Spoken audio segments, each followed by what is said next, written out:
Welcome back to Proxam, everybody, and today we're going to be looking at how to field a Harlequin patrol in a Craftworld Eldar Detachment. And of course, we're going to be looking at this in Arks of Omen because there's been a lot of changes that honestly have changed how effective a Harlequin patrol can be in your army.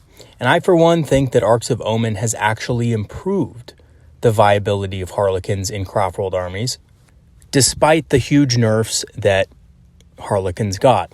And actually, I know that a lot of people think they're huge nerfs, but in reality, at least in my opinion, the nerfs did not hit patrols as hard as they did the actual Harlequins armies, right? For example, I think having a 5+ invul versus a 4+ invul doesn't really hurt Harlequins in a patrol due to the fact that there's not many of them and that they're there to perform a specific task for your Craftworld army that your other Craftworld forces maybe couldn't fulfill. So without further ado, let us go ahead and get right into the video. But first, a quick overview of what we're going to be looking at in this video. We're going to be looking at what Harlequins offer a Craftworld detachment in Arks of Omen. We're going to be doing a review and analysis of some of the more powerful combos and units available. And I'm going to give you a couple of example builds of my favorite Harlequin patrols to use. And let me tell you, it has just been super fun playing these Harlequins lately. And honestly, it's not something I thought I'd have as much fun doing, but it was an absolute blast bringing out the Circus and just tearing shit up. I mean, honestly, Harlequins are one of the most deadly units in our roster if you kit them out correctly. And honestly, you guys thought Phoenix Lords did a lot of damage. A simple Troop Master kitted with the correct war gear can absolutely put Azurman, Jane Zar, and Kahandras to absolute shame. And before I get into it, I do want to give a special shout out to some of my subscribers who have helped me with Harlequins. When I started this channel, my Harlequin knowledge was basically just reserved to using them in theory because honestly, I never really busted out the old metal Harlequin models that I own. And yes, they're not the 2nd edition ones, but they are the ones from the 4th edition codex, and they were extremely hard to put together. My 8th grade self could not really do it that well, and I had a lot of issues with it. Let's just put it that way. And also the paint job looks pretty bad. Looks pretty bad as well. I never really bothered to strip them because they're just built so badly. Their swords are cut down and shaved. It's a mess. So I'm actually thinking of buying a new set of Harlequins pretty soon. The box set is actually a pretty good deal for what you get. You get a Troop Master and you get 5 Harlequins, which is a pretty good deal, I think. So I'm probably going to go for that in the near future. Okay, so getting right into the video, what do Harlequins offer a Craftworld detachment in Arks of Omen? So first of all, I think the biggest thing is that they now cost no command points. They do not cost a single command point to field, which is a huge buff. Basically, it means you don't have to worry about a command point tax for fielding these guys in your army, which is pretty big because they cost 2 command points before to field a Harlequin detachment. They're also best in class as far as damage goes. I mean, honestly, they have so many different ways of doing tons of damage to enemy units through their stratagems. They have 3 unique stratagems based on the weapons that they have: the Harlequin's Kiss, Caress, and Embrace, which all are good in different situations for dealing mortal wounds and ignoring invul saves. And even their shooting is pretty potent, as they can take a numerous amount of fusion pistols and neurodisruptor pistols that deal mortal wounds and deal high damage.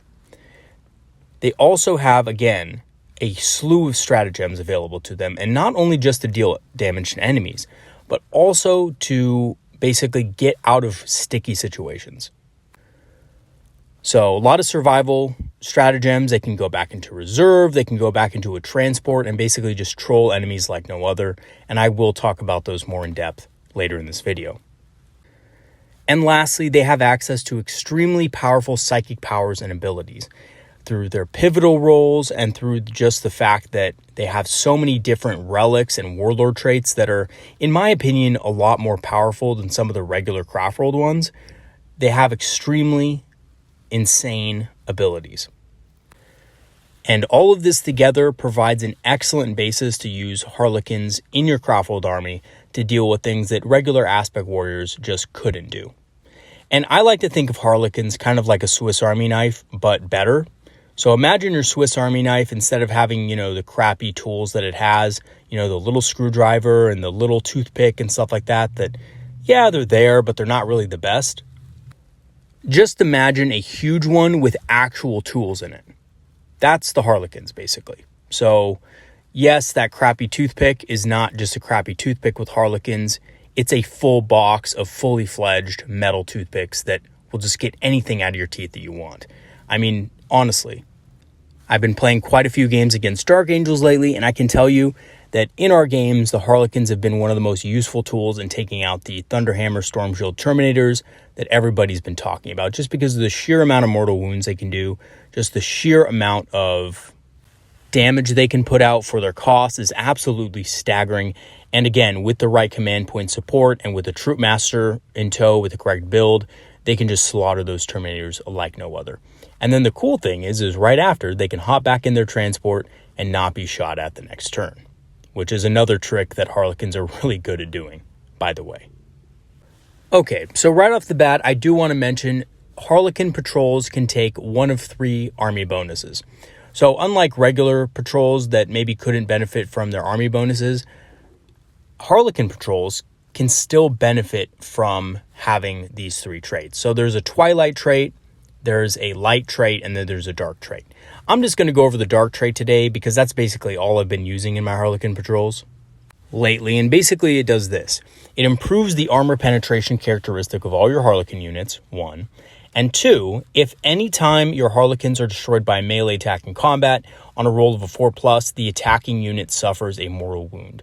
So this is already on top of the insane amount of mortal wounds Harlequins do. And I think that this is, in a Harlequin patrol, it's not that great because there's not that many models. But, if you even have 5 models, that's a couple of extra mortals in close combat that you can deal. And it's not the best ability ever, that part of it, but it can give you a few mortal wounds if your Harlequins hit a really hard target. They don't necessarily kill the whole target, but when they swing back, they can deal a few more mortal wounds as they die. So it's not that bad. So onto the basic troop choice that you will be taking in 99% of your Harlequin patrols. This is the troop. They have a high movement and attacks at 4 base, which is amazing. They're only 13 points a model and can be taken in units of up to 12. As far as their weapons go, they have the option of taking a power sword for the troop leader, although I don't really recommend that. I think the Harlequin's Kiss, Embrace, and Caress are way better. And the Harlequin blade is decent as a base weapon, but not the best options. The fusion pistol, however, I think is basically an auto take, because with these guys, you're going to be up close and personal basically all the time. It's cheap and gives some good punch versus tough targets and vehicles. It's only 5 points. So I think something that can deal extra damage to tanks, extra damage to characters, which, by the way, sometimes these guys are close enough to enemy characters in certain phases because of their abilities that they can fire at them in combat and really mess them up if they survive. As for their other weapons, they have the Caress, Kiss, and Embrace. They basically all give the same weapon buffs, +1 strength, -2 AP, and 2 damage. And they all, most importantly, give the unit access to a unique stratagem, which I will go over later. But basically, you have to at least take one of each of these so you can have access to the stratagems. And honestly, I usually just outfit the whole unit with it, just so I don't lose the stratagem ability if I lose 1 or 2 models in the unit. As far as other weapon options, they do have the Neuro Disruptor, which is a really easy way of getting a mortal wound, and you can take 2 of them per 5 models. So this is basically 1 or 2 mortal wounds a turn when they charge in. I think this is a no-brainer for the most part. I think if you're running your Harlequins to do as much damage as possible, definitely take a Neuro Disruptor on a couple of your Harlequins. As for their special rules, the models have a 5+ invul save. This was recently nerfed, but the 5+ invul save is still really good. They can also move through other models and terrain features, including charges. So that means that you can charge over screening units with these guys. So if an enemy unit wants to screen you out, Harlequins don't really care that much. They can charge right over them. And they're also at -1 to hit versus melee attacks, which does make them a little bit more durable in combat against certain enemies. And that's not all, folks. They can also advance and charge. So they have army-wide advance and charge. All of their units can do this, and they can shoot and declare a charge in the same turn it fell back. So typically this doesn't come into play that much, but it has come into play in a couple of situations that I've had where there's one model left in the unit, they swing back, they don't really do a lot of damage, and you're kind of stuck there in close combat, and maybe you want to charge something else. It's useful in those cases. It won't come up that much, but if you're having a good game with them, it does kind of come up sometimes. So pretty useful ability to have and not have to spend command points for. And lastly, as far as their keywords, they count as a Sedaith unit, so they can not benefit from Craftworld Psychic Power. So this is an important note for anybody using Craftworld Eldar that wants to use a Harlequin patrol.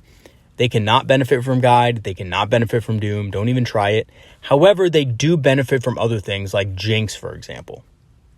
As Jinx just straight up debuffs an enemy unit, it doesn't really require much else. So things like Jinx can actually work with the Harlequins, which I've actually found quite successful using Jinx in combination with the Troop Master against, again, Storm Shield, Thunderhammer, Terminators.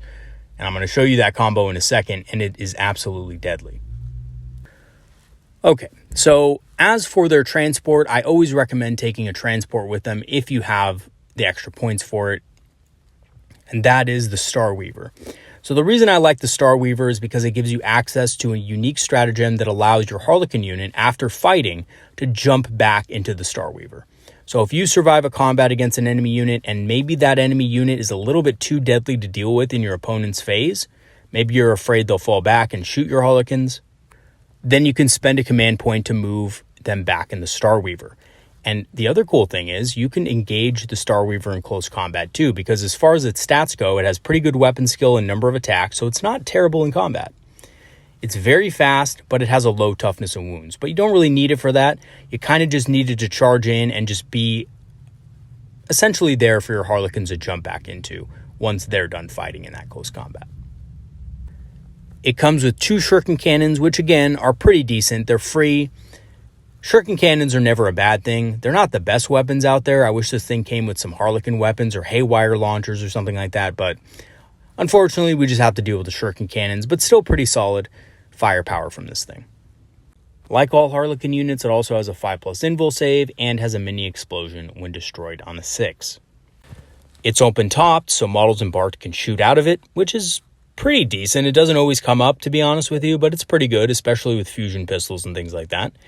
It auto advances 6 inches with the Ride the Wind ability and is at -1 to hit, and those hits cannot be re-rolled. So pretty strong here. It basically means that single shot anti-tank weapons have a harder time hitting this thing, but to be honest with you, it probably should be hidden in the first couple of turns of the game anyway. And, of course, it's a transport, so it can transport up to 6 models, which is perfect for a small troop of 5 and a character to accompany them. And moving on to the Death Jester. So the Death Jester is a really cool model. I personally love the Death Jester. Probably not necessary in every single Harlequin patrol, but it is a cool model to have. It has extremely good stats with high weapon skill and attacks, and it's very fast as well at movement 8. As far as its weapons go, I think the Jester's Blade leaves something to be desired, only +1 strength and -1 AP, which is not the greatest thing, but the Shrieker Cannon that he has is fantastic. So the Shrieker Cannon is basically a longer range, higher AP Shuriken Cannon that ignores Lookout Sir. And on top of that, you can give it pivotal rolls that make it even better at shooting and better in combat. So pretty awesome model in general. And because it ignores Lookout Sir and hits on a 2+, it's great for taking out supporting characters. Supporting characters like apothecaries, supporting characters like commissars, things that maybe aren't that tough to kill, you can easily deal with this guy over a couple of turns. And there's more, right? Kills made with this model count as double for morale purposes, which may not seem like a lot, but it can kind of force enemies to take morale checks and fail morale checks before they want to. So let's say you're shooting at a big unit of Space Marines, let's just say a unit of 10, and you kill a couple of models in the unit. Well, normally Space Marines would easily pass that, right?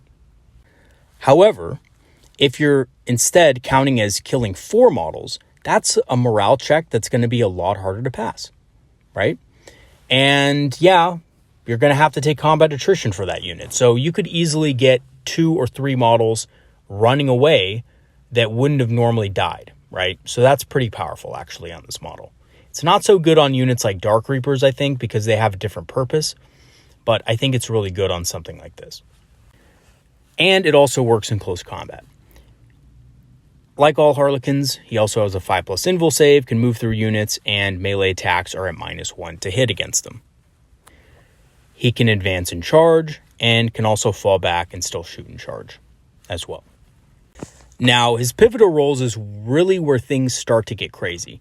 So there's a combination with this guy with shooting where you basically give him the Harvesters of Torment, which is each 6 hits scored scores 3 additional hits. And this is excellent when combined with the Favor of Sigorak. You know, anyone who wants to correct my pronunciation of these words, feel free. I actually think I've been pronouncing Harlequins wrong this whole time too. I don't know why. I usually pronounce it Harlequins. Don't ask me why. It's not correct. I just have always done it since I've been a kid, and I haven't really been able to correct myself on it. So I'll try hard for you guys to pronounce it correctly.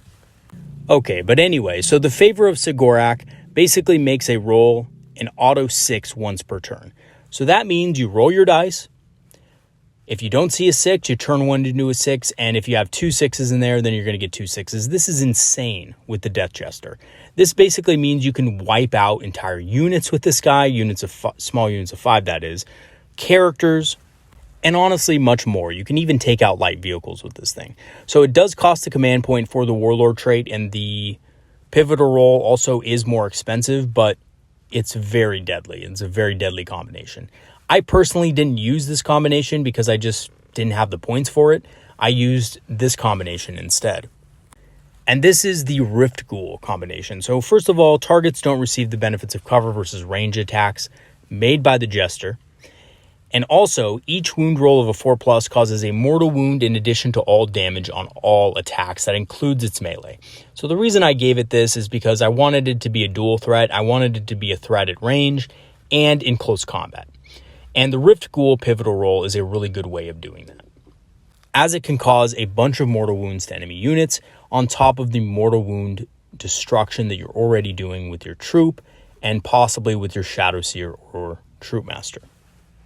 And speaking of, we have the Shadowseer. So the Shadowseer has great combat stats, weapon skill 2, has a good number of attacks at 4, has the best save in the game, of course, at a 7+, which basically means you auto-fail everything. Of course, I'm being ironic here. But at least you do have an invulnerable save with this thing. I don't know why GW gave this a 7+. That may actually be a typo in the app. Let me know in the comment section, you guys, if you do know if it's a typo or not. I think it'd be hilarious if it was actually a 7+ save. But again, it just doesn't seem right. Something about that just seems wrong to me. But anyway, it has a very high movement as well, so it can keep up with the rest of the Harlequins that you have in your patrol. As far as its weapons, it has the Hallucinogen Grenade Launcher, which is a pretty decent weapon. It's a blast weapon, assault D3. Each time an attack is made with this weapon, if a hit is scored, you roll 2d6 and compare it with the target's leadership. If you have a result that's greater than the target's leadership, the target suffers 1 mortal wound. It doesn't do any normal damage, it just does that. Against high leadership targets, this is absolutely awful. If you're going against Necrons or other high leadership units, this is probably going to do nothing for you, and that's why I usually take the Neuro Disruptor along with it. It also comes with the Misstave, which is a +3 strength weapon with -1 AP and D3 damage. Again, nothing to write home about, but the extra strength is pretty good. It does get this thing up to strength 6. And again, for 5 points, you can take the Neuro Disruptor for almost a guaranteed mortal wound, and I think this is a pretty good option for when the, Hallucinogen Grenade Launcher isn't going to do anything for you, which is honestly quite often. I mean, you often come across models that are leadership 9, leadership 10. You're probably not going to roll that on 2 dice, even with 2 or 3 chances. So using a Neuro Disruptor, just hit on a 2+, deal a mortal, will sometimes be better. And like all Harlequin units, the Shadowseer can advance and charge, as well as fall back, charge, and shoot in the same turn. And it has the Shield from Harm aura, which allies around you are at -1 to wound while within 6 inches. It does need to be a Harlequin unit, but it's pretty decent ability. Now, most of the time, this ability isn't really going to come into play because most enemies are going to be wounding on pretty much 3+ anyway. And because these guys have really low saves at a 5+ invul, you're not going to survive much. So even though this ability looks pretty good on paper, it's kind of better to stack this with other defensive buffs. So unless you're running that, I wouldn't really recommend on leaning on this too much, but it is good to have.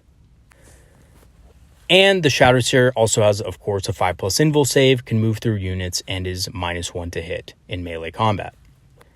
But the big reason you take the Shadowseer is because it is a Psyker. It can cast 2 psychic powers from the Phantomancy discipline, and those psychic powers are extremely insane. One of my favorites is actually Fog of Dreams. So basically this targets a friendly unit, and that friendly unit cannot be targeted by range attacks outside of 12 inches unless it is the closest target. So this is a really powerful ability. It basically makes certain that your Harlequin unit cannot be targeted except for the units that are closest to it. And most of the time, the units that are closest to it are already going to be dead, basically. So this is a pretty powerful ability. You can also cast it on characters, which I really like to do. So I really like to just cast it on the Shadowseer herself. And basically what that means is that when you cast it on the Shadowseer, you can use the stratagem that allows your Harlequin units to jump back into a Starweaver. And if your Shadowseer is near that Starweaver, which it should be, your enemy is not going to be able to target that Shadowseer very easily. You can also take Mirror of the Minds, which is probably one of the best Witchfire powers in the entire codex. So potentially up to 6 mortal wounds after the roll-offs. You basically do this. You deal D3 mortal wounds, then you start rolling off with your opponent. And each time you win, you get to do another mortal wound. And in fact, even if you draw, you still get a mortal wound. So if you win or draw that roll, you deal an additional mortal wound and you can keep rolling. So this won't always work. Of course, there's some times where your opponent will just roll a 6 on the first roll and you'll lose the roll off. But even in those cases, it's still D3 mortal wounds. It's still just as good as a smite. So I think this is a pretty good ability. And because you want to deal as much damage with your Harlequins as possible, I think this is a no-brainer to take on your Shadowseer. As far as its pivotal rolls goes, Mirror Architect is very powerful. It's very expensive though. It's 60 points. But it makes units within 6 inches much harder to target with range attacks. It essentially makes enemy units targeting your friendly units at -6 inches to their ranged weapons. And when you combine this with things like Fog of Dreams, it can be extremely hard for units to target your friendly models. But again, it's 60 points. So you do have to kind of weigh that out. Do I really want to spend the extra 60 points on Mirror Architect, or do I want to buy another Death Jester or something like that? And lastly, we come to the Troop Master. Now, the Troop Master is the model I've been having the most fun with the combination I've been using, which was inspired by a subscriber who told me about this, by the way. So the Troop Master is fast and powerful in melee. It has a 2+ weapon skill and 6 whole attacks. And not for nothing, but the Troop Master is only 75 points. It can take the Harlequin's Caress, Embrace, and Kiss to give him access to specific stratagems. It does also have access to the Power Sword and the Harlequin's Blade, but they're not the best options unless you're taking the Power Sword for the specific purpose of taking the relic, the Storied Sword, which is a pretty good relic weapon. And you can also take a Neurodisruptor with your Troop Master, so this gives an almost guaranteed mortal wound as well. And just like all Harlequin units, you can charge and shoot in the same turn you fell back, and charge in a turn you advanced. The Harlequin Troop Master has a 5+ invulnerable save, can move through units, and is -1 to hit in melee. Okay, so here's really where things start to get nasty with this guy. So basically, you have 2 great pivotal rolls available to you. You have the Queen of Shards pivotal roll, which ignores invul saves on a roll of 5+ to wound. And you have the Veiled King, which always wounds on a 2+ against non-vehicles and monsters. So both of these pivotal rolls are extremely viable and powerful.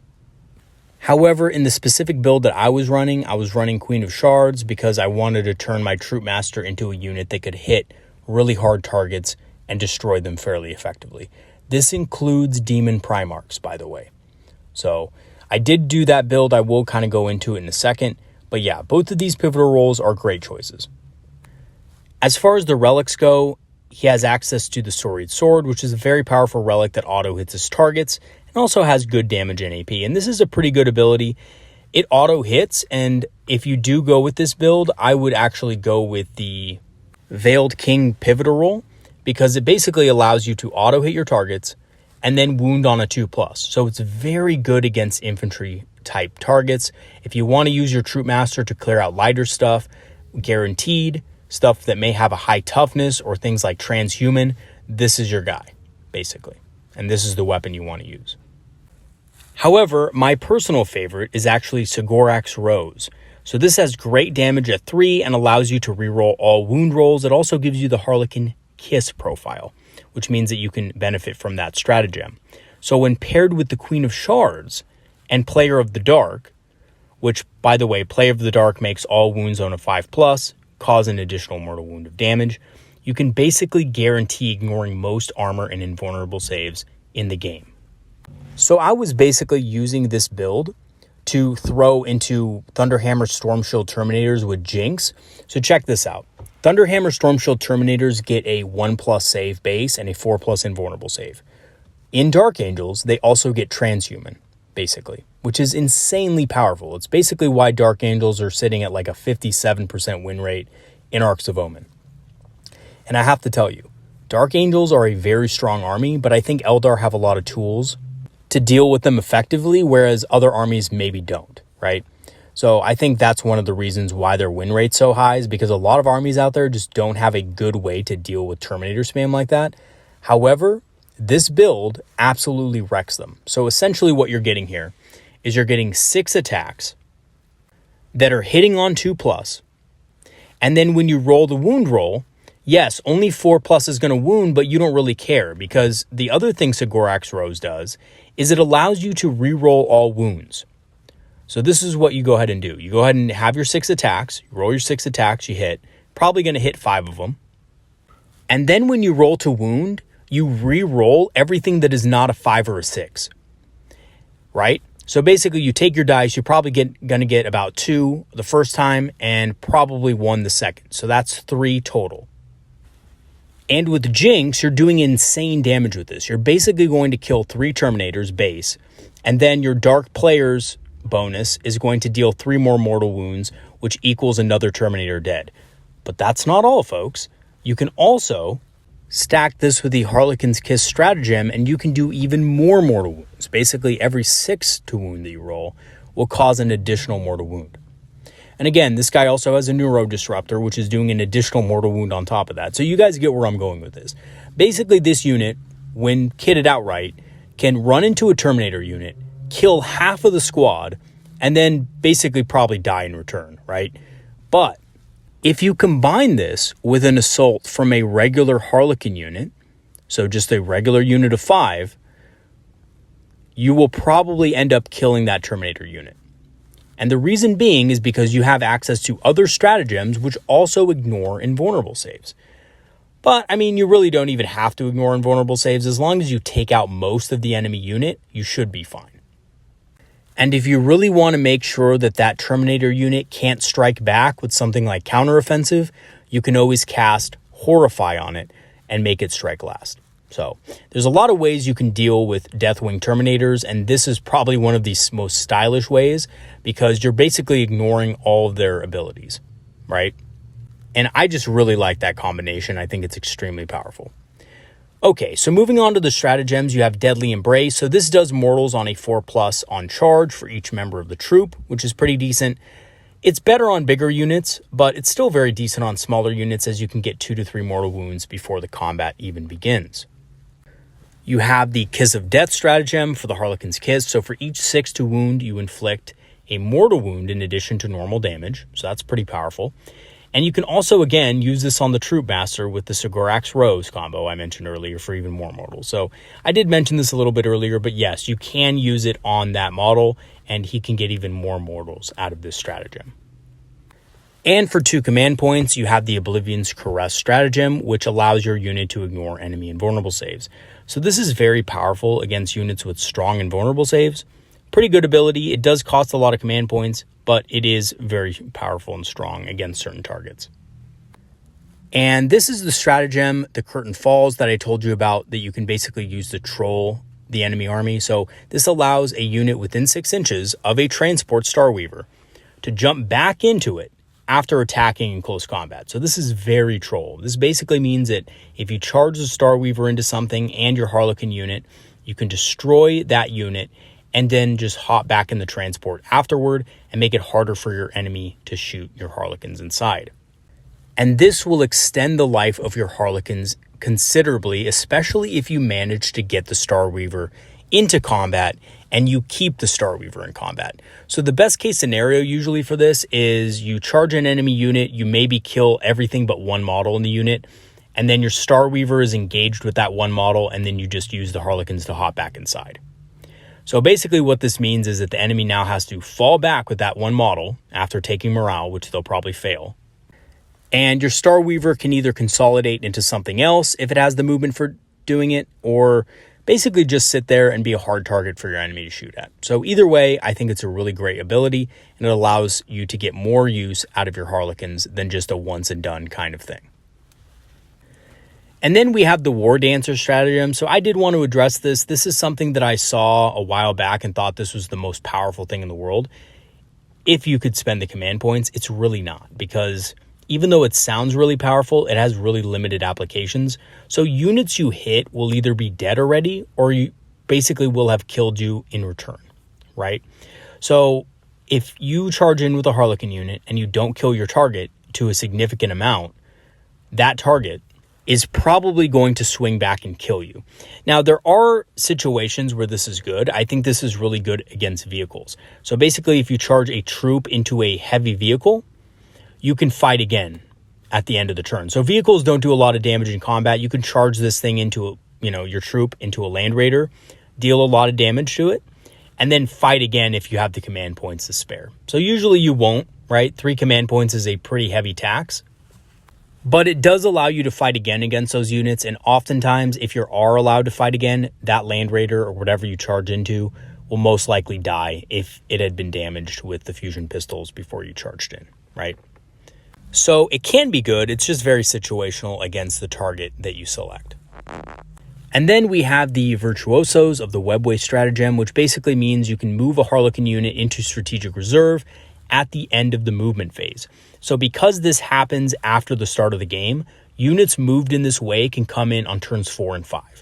So they're not limited by coming in on turn 3. So you can actually, if you wanted to, use this on turn 4 and have these guys come in on turn 5, or even use this on turn 3 and have them come in on turn 4. It's a very good way of basically keeping the threat alive and making your opponent worry about these guys coming in on the flanks.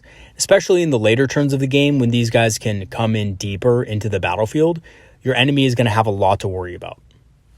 And at the very least, these guys can come in and give you line breaker or something like that late in the game.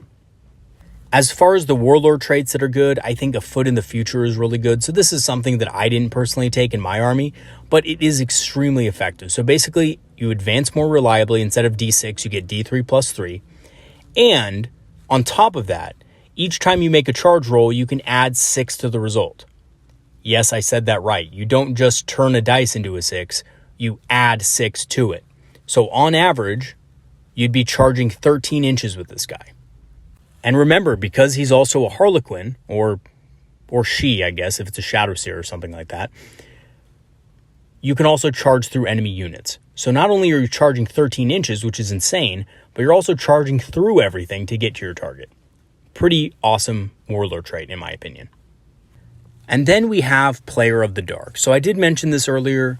This ability allows wounds of 5+ to cause a mortal wound in addition to normal damage. This basically turns your Troop Master into a blender, but it can also be good on other models as well, like the Death Jester, because the Death Jester also has a good amount of attacks. But I have to admit, it is best on the Troop Master, and it is probably best in that combination where you get to use Sigorak's Rose and reroll your wounds.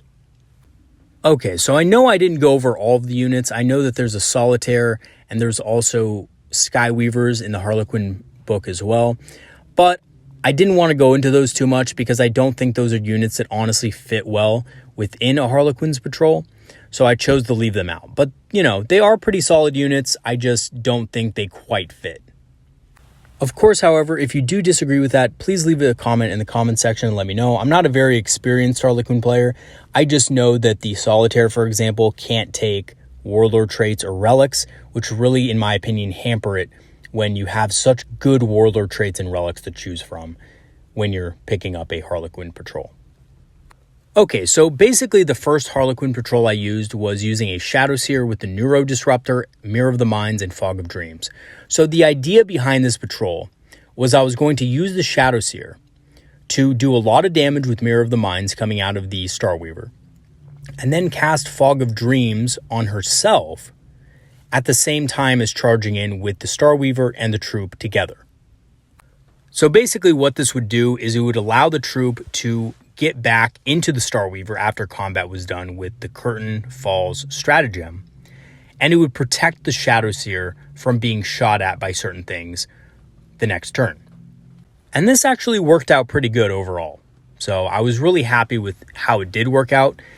I also had a Death Jester in this build with Rift Ghoul, and basically I just used the Death Jester, not even with the Harlequins. I had it on a different part of the battlefield, and I was just essentially using it to stay on an objective near other and allied units, and pick off characters when I could.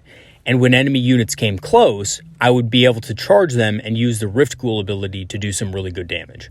So, I don't know, the Death Jester build was pretty good. I didn't think it was out of this world great like the next build I'm going to show you with the Troop Master, but it was pretty effective. It did allow me to kind of stay on a back home objective and just kind of sit there and shoot at things that came close.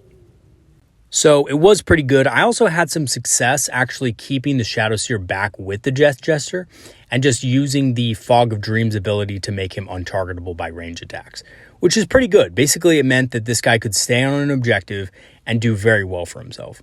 So I did like that combination a fair bit. The second patrol I used was actually with the Dark Troop Master with the Neuro Disruptor, Sagorax Rose, and Player in the Dark. And of course, I also had the Queen of Shards pivotal role. That came in at 115 points, but I'm telling you guys, this guy regularly killed up to 4 to 5 Terminators with Storm Shields and Thunderhammers. He was an absolute wrecking ball, and especially if he was accompanied by the troop. Basically, 225 points worth of models could kill up to 330 points worth of Terminators in a single turn. That's insane. That's unheard of, guys. Usually people have to spend their whole army shooting at those Terminators to kill them. And these guys were able to do it with pretty average rolls in just one assault phase. So pretty awesome. I had a lot of success doing this.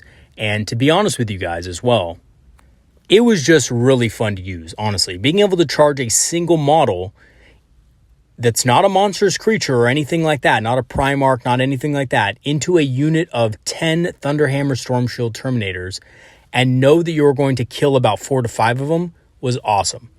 And honestly, something my opponent thought was bullshit. His words, not mine, of course. In hindsight, it's probably a little bit bullshit, but when you're running 30 Deathwing Terminators, I don't know if you have the right to say that. But anyway, yeah, the Death Jester was also in this list. And again, the Death Jester basically did the same thing. I was actually considering cutting the Jester in a lot of the lists and builds that I did, but honestly, it did kind of work out for me. I did like the fact that the Death Jester could pick at characters all game and was a threat in the late game, being able to go into melee and stuff like that, which is pretty powerful as well. So those were the two patrols that I ran, and I think what these patrols did really well was they were able to hit hard targets and eliminate them, targets that Howling Banshees would not have been good against.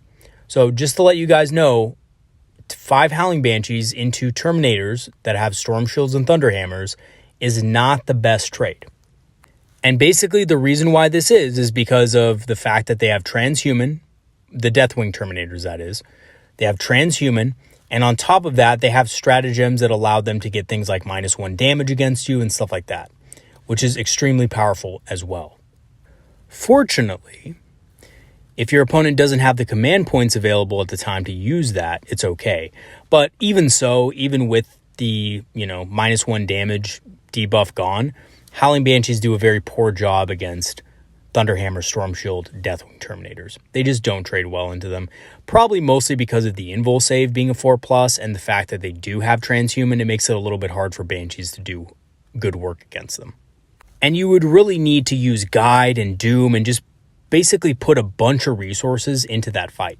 Whereas with the Harlequins, you don't really have to put that many resources into the fight. A couple of command points, just charge them in there and basically wreak havoc on the whole unit and basically kill the whole unit in one round. And that's it, right? Even 10 Howling Banshees couldn't do that. So I think Harlequins are one of those units that can really bust through pretty much anything. And that was pretty much my experience running through the list, right? Basically, this build can bust through any hard targets. And the only times I ever had trouble was when my opponent didn't have a lot of hard targets, and at that point in the game, it was a little bit hard to choose, right? Like if you're going against, for example, an army with just a lot of minimum 5-man units, Harlequins aren't probably going to be as effective in those situations, but they're still great for their cost. And I think what people don't realize is that Harlequins are only 110 points for a unit of 5, right? So even if they don't trade up against certain armies, they have abilities that also allow them to get out of sticky situations. Like I can hop back in this Starweaver, for example, right? So I don't get shot at the next turn.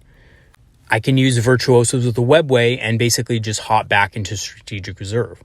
So there's a lot of ways that these guys can actually be very good and stay on the field for much longer than they're normally supposed to. So what is the best way to use your Harlequin patrol? So in general, I think Harlequins are a very hard army to use. I think they have a lot of abilities and stratagems and different rules interactions that you may forget about the first couple of times you play with them. But I've actually had the most success using these guys as a defensive deterrent. So basically, instead of using these guys to go after enemy units in the backfield, I like to wait until the enemy's really tough units come forward onto objectives, and then I like to attack from there. I've actually used these guys with my Uthway list fairly effectively. I've used these guys in a Beal Tan list fairly effectively, and in all cases, I basically just use them in a very defensive manner to cover my other units' backs and to attack objectives that I know my opponent is going to move tough units on. Especially if you're facing things like Dark Angels that you know are going to have Deathwing Terminators and you know they're going to sit down basically on an objective in the middle of the battlefield. Harlequins can very easily get to those objectives and slaughter those units, right, with the right builds. So I do hope to have a video out for you guys later this week on how to combat Dark Angels and how to fight against them, because they are the #1 army right now and they are dominating the tournament scene like no other. But they're also dominating local stores and local metas as well. So I do want to do a video on that to show you guys kind of how to beat Dark Angels and kind of dismantle their army bit by bit. And I think Eldar actually have a lot of tools to deal with the different aspects of Dark Angels that are very strong. So we'll go ahead and get into that later this week. Okay, so in conclusion, I think Harlequins are extremely strong, especially in Arks of Omen being no command points. And I honestly think that it may just be me, but I didn't really feel any of the nerfs hit these guys that hard. The 5+ invul from a 4+ didn't really matter all that much because in my experience, Harlequins basically died anyway because they are toughness 3. They are pretty fragile in general. And if it's not something that's army-wide, I can understand, Harlequin armies suffering a little bit if they're running pure Harlequins. But as a patrol, the nerfs didn't really hit that hard. And the combination of high damage, versatile abilities, and survivability, again, maybe not through the invul save, but through the stratagems they can use to, hop back in transports and go into strategic reserve, makes a Harlequin patrol a really good option for those looking for a certain X factor to bring to their games. And like I said before, no one is going to expect a Troop Master and a Harlequin unit that costs about 200 points to run into a massive unit of Deathwing Terminators and be able to basically destroy them, right? With a few command points, that is. So that's definitely something that Craftworld units can't really do effectively. I know D-cannons are also very effective against those Terminators, but no one is going to expect that from a Harlequin unit, and it's just absolutely amazing to see it on the battlefield. All right, everybody, that's going to be it for today. Leave a comment in the comment section if you guys have anything you want to add, or you just have general comments about Harlequins or Harlequin trolls. And again, I'm sorry for my pronunciation of Harlequins. I just, to be honest with you, have been pronouncing it Harlequins for the longest time, and it's a really bad habit to break, so I do apologize for that. But I'll try to improve so that you guys aren't annoyed by it during the video and in future videos. All right, that's going to be it for today. I'm going to go ahead and leave my Patreon and PayPal links in the description if you do want to support the channel further. Thank you so much to all of you who did support. And really, it's truly a blessing to have such a great community to be a part of. All right, guys, that's going to be it for today. Peace out. See you guys next time, and have a great set of games today. Have a good one, everybody. See you later.